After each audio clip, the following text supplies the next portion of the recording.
মেরে মোহতারাম ভাই, জীবনের সারমর্ম 20টি বিষয়ের এক এক করে টাচ দিয়ে যাব, লম্বা আলোচনা।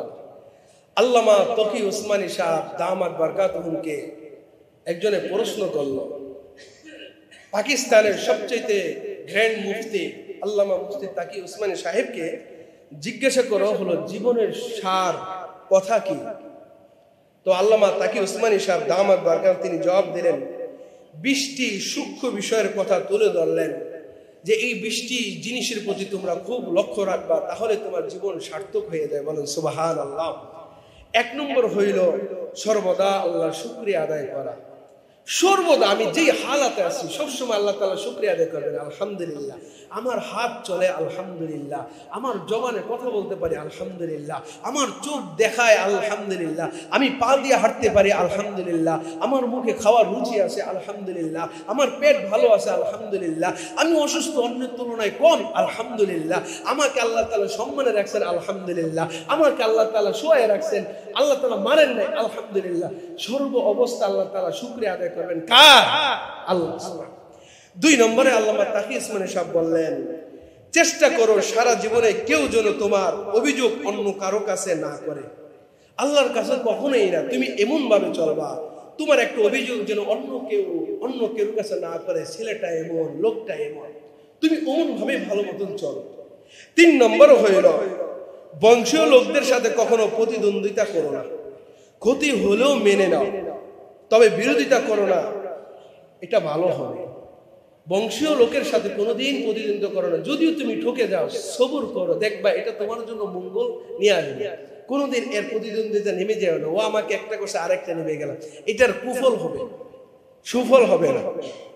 4 নম্বর হইল কোথাও এই কথা বলবা না, আমি আলেম, আমার উপর অনুগ্রহ করো, আমি আলেম, আমার উপর অনুগ্রহ করো, দয়া করো, আমি আমার এই মর্যাদা, আমার উপরে একটু এহসান করো। এই কথা কারো কাছে বলবা না, তাহলে তুমি সম্মানের সাথে চলতে পারবে। 5 নম্বর হইল সর্বোত্তম দস্তরখানা হলো নিজের দস্তরখানা।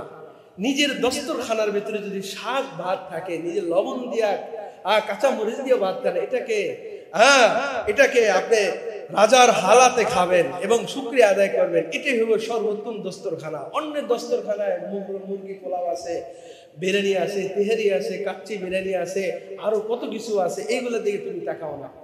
নিজের দস্তরখানার উপর আল্লাহ যে রিজিক রাখছেন ওইটার উপর তুমি সন্তুষ্ট থাকো। বলেন সুবহানাল্লাহ।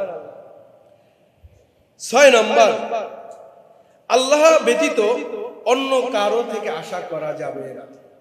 আল্লাহ ব্যতীত অন্য কারো কাছে আশা করবেন না, কোনো বিষয়ে যা কিছু আশা করবে সব আল্লাহর কাছে আশা করবেন। 7 নম্বর বিষয় হলো প্রত্যেক আগামী দিনে পরিশ্রম বৃদ্ধি করো। প্রত্যেক আগামী দিনের জন্য পরিশ্রমকে একটু একটু করে বৃদ্ধি করো। আজকে তুমি যে পরিশ্রম করতেছো এর পাশে ফাঁকাফাঁকি আরেকটু পরিশ্রম করো, ফাঁকাফাঁকি আরেকটু পরিশ্রম বৃদ্ধি করে একটু বাড়াইয়া দাও, তাহলে তুমি সফল কাম হবে, তুমি ব্যর্থ হবা।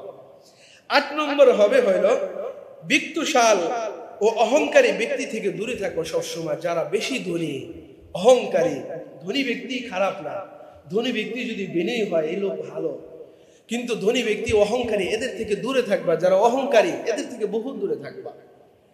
ডক্টর মঞ্জুরুল ইসলাম আজহারি মানিকগঞ্জের পিসা হুজুর একটা থিওরি বলেছিলেন। ডক্টর মঞ্জুরুল ইসলাম তিনি বলেছিলেন পৃথিবীতে যদি কেউ 2 গুণে অধিকারী হয় তাহলে তাকে কেউ দুনিয়াতে নিচে নামায় রাখতে পারবে না, তাকে সফলতা থেকে কেউ ব্যর্থ করতে পারবে না, তিনি হবেই হবে। 1 নম্বর হইল তিনি সত্যবাদী হবে। 2 নম্বর হবে তিনি পারিশ্রমিক হবে, পরিশ্রম বেশি করবে, হার ভাঙা পরিশ্রম করবে। আর যদি পাশাপাশি সত্যবাদী হয় এই মানুষটাকে সফলতা থেকে কেউ ফিরাইতে পারবে না, এই মানুষটা খালি আস্তে আস্তে পুরো বিশ্ব জয় করবে। সুবহানাল্লাহ।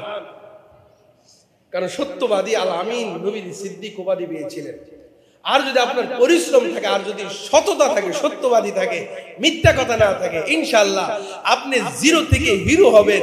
এটা নবীজির কথা। যেহেতু একজন পিসা হুজুর বহু ডক্টর, বহুত বড় বড় কিতাব লিখেছেন, তার অনেক থিওরি গুলা 100তে 100, তার রেফারেন্স দিয়ে বললাম, তার কথাটা বললাম, ইনশাআল্লাহ আপনি পালন করতে পারেন। 9 নম্বর হলো প্রতিদিন সকালে কিছু দান খয়রাত করা এবং সন্ধ্যার সময় ইস্তেগফার পাঠ করা। প্রতিদিন সকালে কিছু না কিছু দান খয়রাত করা, 10 টাকা, 5 টাকা, 2 টাকা, 20 টাকা, এটা আল্লাহর রাস্তায় দান করা। আর সন্ধ্যার পরে তওবা ইস্তেগফার পড়া বেশি বেশি।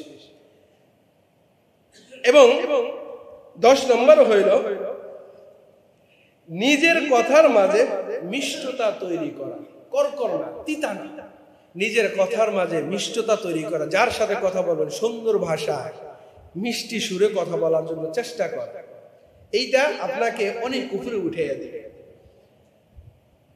11 নম্বর হইল উচ্চ স্বরে কথা বলা।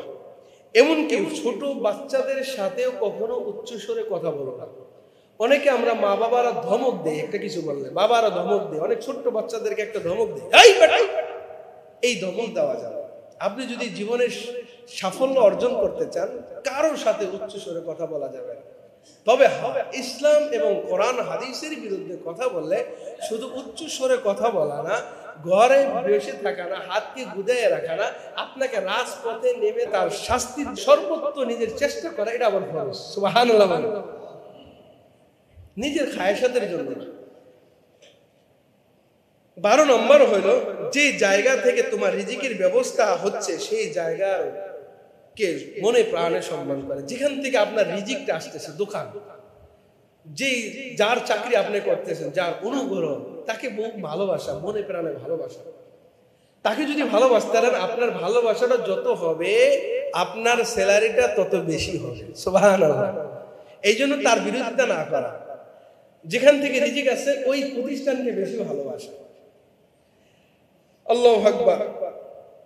এবং 13 নম্বর হলো চেষ্টা করা সারা জীবনে সফল মানুষদের সাথে ওঠা বসা করা।